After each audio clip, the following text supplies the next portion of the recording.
శివుని కృపతో పాపంతో నిండిన ఒక మహిళ జీవితం ఎలా మారిందో తెలుసా?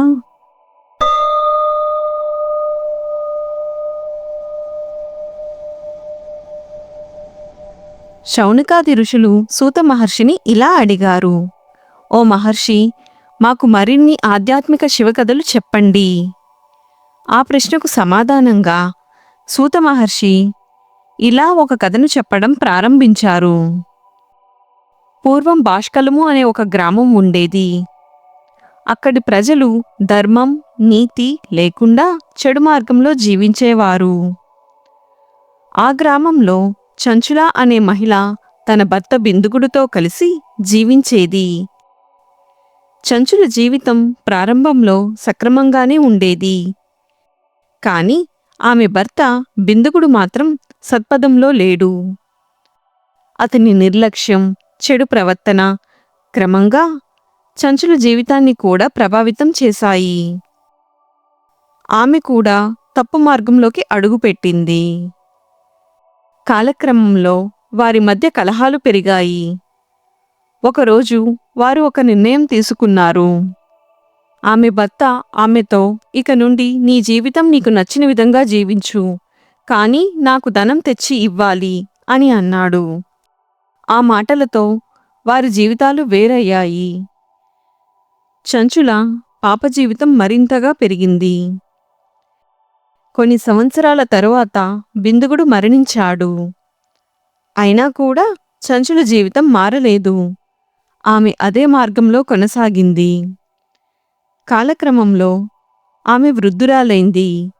ఒకరోజు ఆమె తన బంధువులతో కలిసి గోకర్ణ క్షేత్రానికి వెళ్ళింది. అక్కడ పవిత్ర నదీ స్నానం చేసి ఒక పురోహితుడి వద్ద శివపురాణ కథలు విన్నది. ఆ కథలు ఆమె మనసును లోతుగా కదిలించాయి. తాను చేసిన పాపాలను గుర్తించి ఆమె హృదయం మారటం ప్రారంభమైంది. ఆమె ఆ పురోహితుడిని అడిగింది, నేను చేసిన ఈ పాపాల నుండి ఎలా విముక్తి పొందాలి అని. అప్పుడు ఆ పురోహితుడు ఇలా చెప్పారు, శివుని భక్తితో ఆరాధించు, శివనామాన్ని స్మరించు, పాపాల నుండి విముక్తి లభిస్తుంది. ఆ మాటలు చంచుల మనసులో నిలిచిపోయాయి. ఆమె ప్రతిరోజు భక్తితో శివుని ఆరాధించడం ప్రారంభించింది. క్రమంగా ఆమె జీవితం పూర్తిగా మారిపోయింది. తన పాత జీవితానికి పూర్తిగా స్వస్తి చెప్పి మనసా వాచా కర్మనా త్రికరణ శుద్ధిగా నిత్యం శివనామ స్మరణలోనే తన జీవితాన్ని గడపటం ఆరంభించింది. తర్వాత కొంతకాలానికి ఆమె శివనామస్మరణలోనే తన శరీరాన్ని అతి సునాయాసంగా విడిచి శివకటాక్షాన్ని పొందింది. ఆమె కైలాసానికి చేరుకొని పార్వతీదేవి సమీపంలో సేవ చేసే భాగ్యం పొందింది.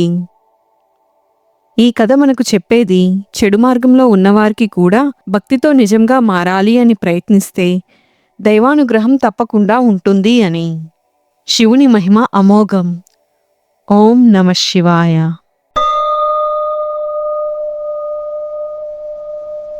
చంచులకి మోక్షం లభించింది. కానీ ఆమె భర్త బిందుగుడికి ఏమైంది? ఆ కథని మనం తర్వాత వీడియోలో తెలుసుకుందాం.